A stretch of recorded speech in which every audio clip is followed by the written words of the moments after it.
दोस्तों, बादल बाबू के बारे में आप लोग सभी जानते हैं। सीमा मामले में जो भी जुड़े हुए हैं, हमें देखते आ रहे हैं, तो उनको पता है कि बादल बाबू जो कि इलीगल तरीके से भारत से पाकिस्तान दाखिल हुआ था, उसके बाद वो गिरफ़्तार हुआ।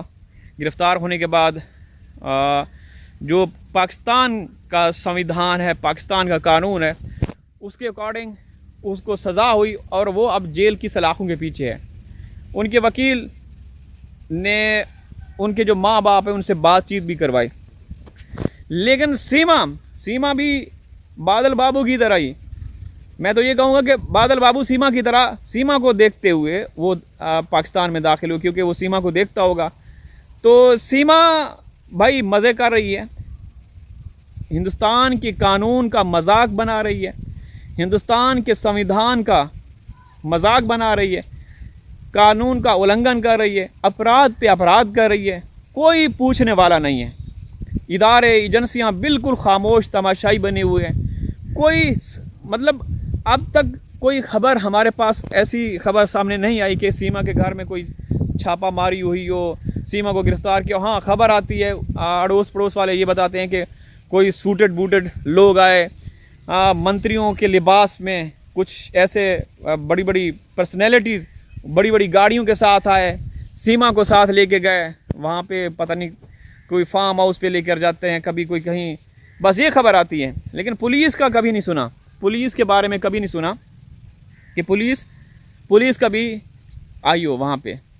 तो आप अंदाज़ा लगा सकते हैं कि हमारा सिस्टम कैसा है, हमारा कानून, हमारी अदालती निज़ाम कैसा है।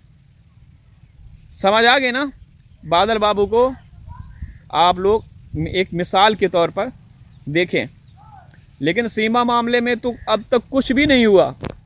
सीमा कभी किसी हिंदुस्तानी को टारगेट कर रही है, कभी किसी को, कभी सनातन धर्म की तौहीन कर रही है, कभी इस्लाम धर्म की तौहीन कर रही है, कभी किसी भी हवाले से आप देख सकते हैं फितना फसाद दंगा कराने की इसने कोशिशें की, लेकिन कोई भी पूछने वाला नहीं। बादल बाबू के साथ भी यहाँ हो सकता था, लेकिन हमारा सिस्टम ऐसा नहीं। हमें पता था, हमें फ़ख्र है हमारी अपनी एजेंसियों पे, पुलिस पे, प्रशासन, इंतज़ामिया, हमें पता है, हमें बोलने की ज़रूरत ही नहीं पड़ी। हमें पता था कि ये होना है, ये चीज़ें होंगी, और वही हुई। आपने देख लिया कि बादल बाबू जेल की सलाखों के पीछे है, सीमा को भी जेल की सलाखों के पीछे होना चाहिए। चलें ठीक है, सीमा का आप भले ही उसको आपकी जो भी है सरकार ने बुलाया, जिसने बुलाया, लेकिन बच्चों का तो इस्तेमाल नहीं करना चाहिए ना। बच्चों का बेरहमी के साथ, बेदर्दी के साथ इस्तेमाल किया जा रहा है। आपने देखा होगा मुन्नी को वो लेकर जाता है कहीं किसी पकोड़े समोसे वाली दुकान पर, और उससे पहले बाकायदा सीमा से उगलवाया जाता है कि देखिए बाप और बेटी में कितनी मोहब्बत है। अरे काहे का बाप, वो बाप है, वो सुअर की औलाद, वो बाप है, वो तो किन्नर छकड़ा है, छक्का है, हराम खोर।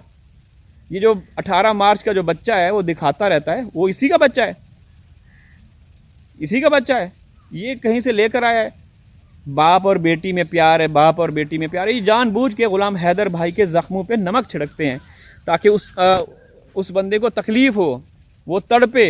ये जानबूझ के ये करते हैं, हराम खोर, ये दगड़ दल्ले बेगैरत किस्म के लोग, इनकी नस्लों पे लानत, गंदी नस्ल की गंदी फितरत के लोग हैं।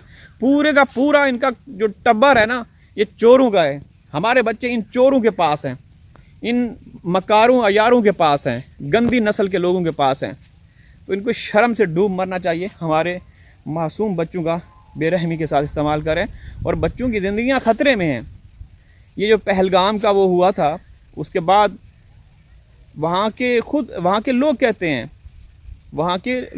हैं कि बच्चों की ज़िंदगियां खतरे में, जहर है, कोई भी घर में घुसकर कोई भी कार्रवाई कर सकता है। मिसालें सामने हैं।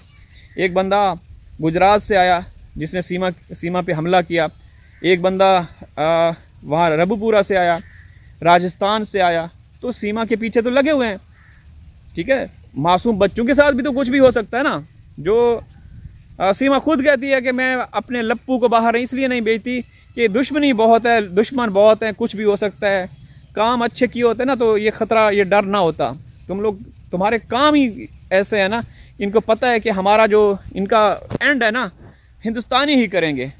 AP सिंह, नित्तरपाल, सचिन, इन सब का जो एंड है ना, ये हिंदुस्तानी ही करेंगे जो पढ़े लिखे, समझदार, असली और नस्ली हैं। तो बच्चों को जानबूझ के बाहर भेजते हैं ताकि हैदर भाई को तकलीफ़ हो। हैदर भाई हमेशा बच्चों की बात करते हैं कि मेरे बच्चों की ज़िंदगियां ख़तरे में हैं। जब से ये पहलगाम का वाक़या पेश आया उसके बाद से तो हैदर भाई ने कई बार कहा कि आप सीमा को बेशक उसके गले में हार डाल के पूरे हिंदुस्तान में घुमाएं फिराएं, मुझे कोई परवाह नहीं, मेरे बच्चे तो वापस करें। बच्चों के हवाले से फ़िक्रमंद हैं, ठीक है। लेकिन कोई सुनने वाला नहीं, कोई जवाब देने वाला नहीं है। ये तो आपके कानून की सरासर तौहीन कर रहे हैं, आपके सिस्टम की, आपके इंडिया की तौहीन कर रहे हैं। एक पाकिस्तानी औरत कितनी ताकतवर है आप अंदाज़ा लगा सकते हैं कि वो जो चाहती है वो करती है, वो दिखाती रहती है, जो चाहती है वो करती है, ठीक है।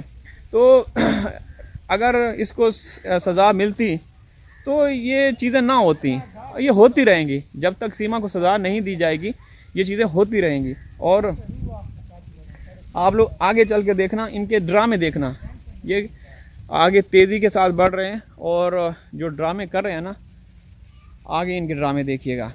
अभी 15 अगस्त से इनका ड्रामा शुरू होने वाला है। खालिद भाई क्या हाल है? ये भाई खालिद है, खालिद साहब कुक्कड़बाज हैं, कुक्कड़बाज। मुर्गे रखे हुए हैं बड़ी आला किस्म के, आला नस्ल के। तो अगर सीमा को सज़ा ना दी गई तो याद रखना कि सीमा जैसे हज़ारों कांड सामने आएंगे।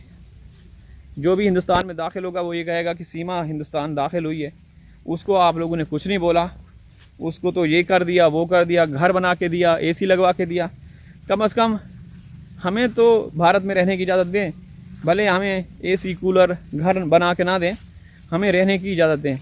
तो ऐसा ही होता रहेगा, यकीन करें, ठीक है।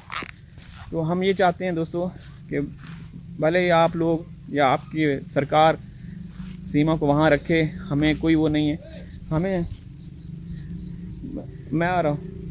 हम ये चाहते हैं कि बच्चे वापस आ जाएं, क्योंकि बच्चों की ज़िंदगियाँ ख़तरे में हैं और बहुत ज़्यादा ख़तरे में हैं, ठीक है। जैसा अभी मुन्नी को लेकर कि किसी होटल पे किसी उस पे गया, वहाँ कुछ भी हो सकता है, दुश्मन हैं। अब ज़ाहिर है बच्चे जो हैं वो आज़ादी के साथ भारत में घूम नहीं सकते किसी भी तरह से। हैदर भाई के बच्चे भारत में किसी भी तरह से घूम नहीं सकते। घूमेंगे या जो बंदा घर में आकर सीमा की जान ले सकता है वो कुछ भी कर सकता है, वो कुछ भी कर सकता है, ठीक है। तो दोस्तों अब मैं वीडियो का ख़त्म करता हूँ, हाज़िर हूँ किसी और वीडियो में। तब तक अल्लाह हाफ़िज़।